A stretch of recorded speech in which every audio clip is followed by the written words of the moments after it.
Hi, everybody, and welcome to Vanessa's Daily Life. How are you guys doing? Come on in and thumbs up the video if you are my friend. And if you are not subscribed to the channel already, please hit the subscribe button, hit the notification bell, and then hit all so you'll be notified each and every time I upload a new video. So I have a couple of series going on the channel, and I'm going to be jumping back and forth to each one of the series. So I won't be like doing one consecutively. So make sure that you are subscribed to the channel if you are interested in one of my series. I have one series, I Married a Monster. The other series is um, Married at 16. And the other series is My Mother Hated Me. And I'm pretty sure there will be more series to come. So, because I've been through a lot in life, so make sure you subscribe to the channel if you are interested in any of those topics. And if you have any other topics that you'd like for me to discuss, you can leave those in the comment bar below as well. So today I want to talk about my healing journey. And I want to talk about healing journey in general. And I also want to put a disclaimer out there. I am not a doctor. I am not a therapist. I am not a lawyer. I am not a psychologist. I am not a coach or anything of that nature. I am, however, a person who has been through a lot, who have been to hell and back, who have been through the storms, who didn't think they were going to make it through, and I survived. I am a survivor of many things. I'm a survivor of domestic violence. I'm a survivor of abandonment. I'm a survivor of abuse from a mother, from a father, from other family members. I am a survivor of sexual abuse as a child. I'm a survivor of domestic violence from my husband. And I am a survivor of, I'm not going to say self-hate, but kind of because I've been through so much, I grew up with a spirit of self-harm. So I'm a survivor of someone who wanted to harm themselves and didn't want to be here anymore. I'm a survivor of a person who has made several attempts not to be here anymore, and I am still here today because God chose for me to be here. And so I have been on a journey of healing for a lifetime. Since I was probably 8, 9, 10 years old, I have suffered from not wanting to be here all the way up to my adulthood. And so I have been on a journey of self-discovery, a journey of healing. My journey is not just about van life, but my journey is about self-discovery, about healing, about developing a closer relationship with God, about discovering who I am as a person and who I want to become in the future. And my journey is also a journey from the trauma and the toxicity to journey to a life that is free from that. And self-discovery and healing, it takes a lifetime. Healing and being on a journey of healing is not a wham, bam, thank you, ma'am. It's not something that you are going to just get all the answers to, all the healing, all the pain is going to go away overnight and instantaneously.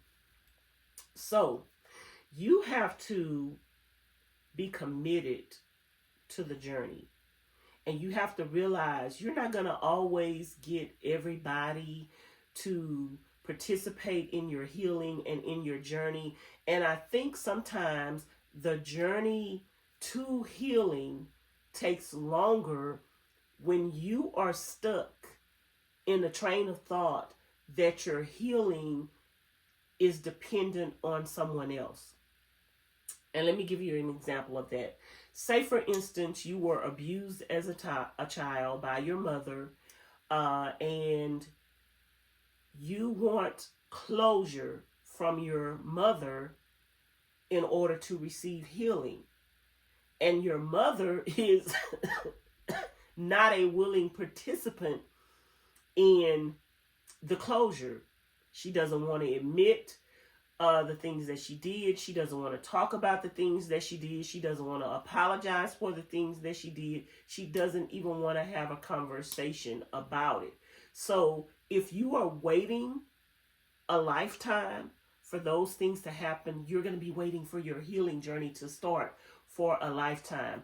I was stuck in a place of healing because I was waiting for closure. I was waiting on a conversation. I was waiting on love. I was waiting on acknowledgement.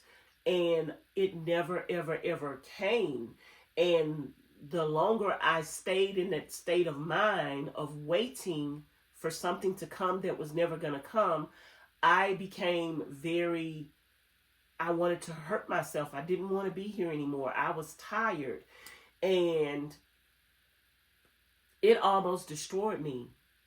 Like, I tried to self-harm myself on several different occasions. And one day, in the midst of my depression, in the midst of a stage of self-destruction, God came to me. And he just let me know that you weren't loved. You didn't grow up in a loving home. You weren't loved by a mother. You weren't loved by a father. You weren't loved by relatives. You were abused by each and every person that you knew. You were abused in some shape, form, or family, in some shape, form, or fashion by your family members. And you have to accept that. You have to acknowledge that. You have to realize that. And you have to stop trying to change the narrative. Stop trying to make your mother, in your mind, be a loving mother when she never loved you. And accept that she never loved you, and accept that she never will. And what are you going to do? You're going to either accept that she don't love you and that she's going to always do things that hurt you if you stay around her, or you're going to accept that that's who she is as a person and you don't want to have any parts of it, and you're going to walk away and leave it alone. And that's what God pretty much told me. He was like, that woman don't love you. That woman never loved you. You were attached to giving love and showing kindness. And I thought that if you love somebody, that meant they loved you. And the love was never reciprocated. But because I was the giver, I just imagined a loving relationship with my mom that did not exist. And I think the non-existence of that relationship is what continued to hurt me so much. When I came to the realization that it was never a loving relationship, it was never a two-way street, it was always a one-way street, it was always what I can do for her. I can raise your kids. I can take care of your kids. I can nurture your kids. I can love your kids. I can be there for your kids in a way that you will never be there for them. But then when I am no longer in a position to do that, I am of no value. So my value was only determined by what I can do for her to make her life easier and make her more available to lay up and have some more kids. And so once I realized that this relationship that I had imagined in my head was non-existent, then it was like chains broke loose, the shackles broke loose. I didn't have to appease to anyone else any longer in my life and keep giving love to never receive love. I decided to take all of that love, all of that time, all of that effort, all of that energy that I was giving into other people to pour it back into my life, because nobody in my life, my family members, my relatives, nobody was pouring that love back into me, but I could be there for everybody at their beck and call, but my cup was always empty. And if my cup ever got full, it was from God filling my cup, but then me constantly casting my pearls before swine and emptying my cup on people who would never take anything back to pour into my cup. And once I realized that, then my healing journey truly started. And it's still a work in progress. But once you recognize and realize who is your friends, who loves you, and who has your back, once you truly and you have to take away imaginary friends, because some of us feel like we have friends and people, but they're an imaginary friend. You imagine that they are your friend because you are a friend to them. But you really need to sit down and evaluate every relationship in your life. Friendships, kinships, relationships with your spouse, relationships with even your children, relationships with church members.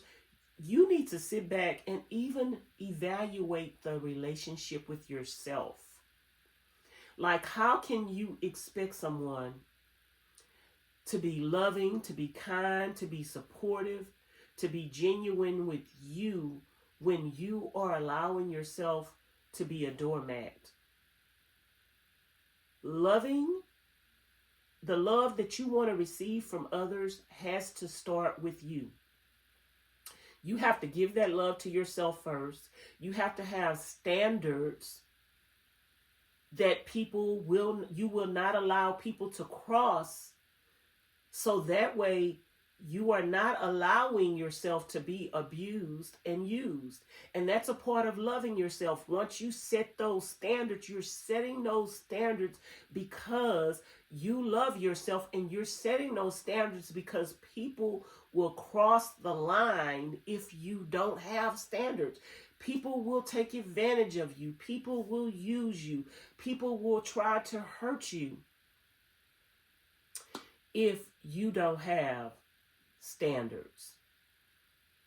And a part of you loving yourself is sitting back and evaluating your shortcomings, evaluating situations and circumstances where you were hurt, and evaluating your part in that. Yes, I've been hurt by a lot of people in my life. Yes, I've been in a lot of domestic violence situations. But what was my part in that?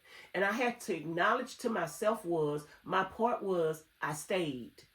My part was I got into that relationship in the beginning, and if I had standards in place, that relationship never would have ever taken place, because I would have had a standard in place.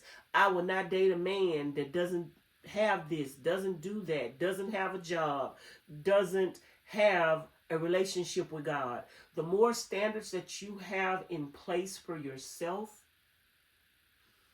they become a mode of protection. And standards are necessary. And anybody that makes you feel bad for having standards, anybody that will tell you, oh, you think you too good. Yeah, you're right. I'm too good for you.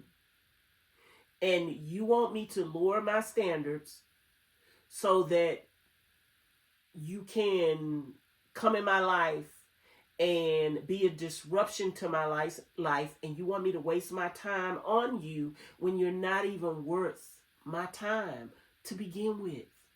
And don't feel bad about having standards. Don't feel bad about loving yourself to where you won't let anyone take advantage of you. And to the women that think she got a good catch, and to the men that want to try to make you think, oh, you let a good one go, let it slide and slip and slide through your fingers and let it go. And what God have for you is going to be for you. Let the problem that you let go be somebody else's problems, and don't even think twice about it. Don't even question yourself. Well, was he a good man, or was he someone? No, he wasn't what you needed. And you set standards for your life, what you're looking for, what you need, what you know God wants for you. And if people don't match up to those standards, it's a no, okay? So I just want to let you guys know, you guys are seeing a lot of videos on my channel about self-healing, about toxicity, toxic relationships, about me marrying a monster, about my mom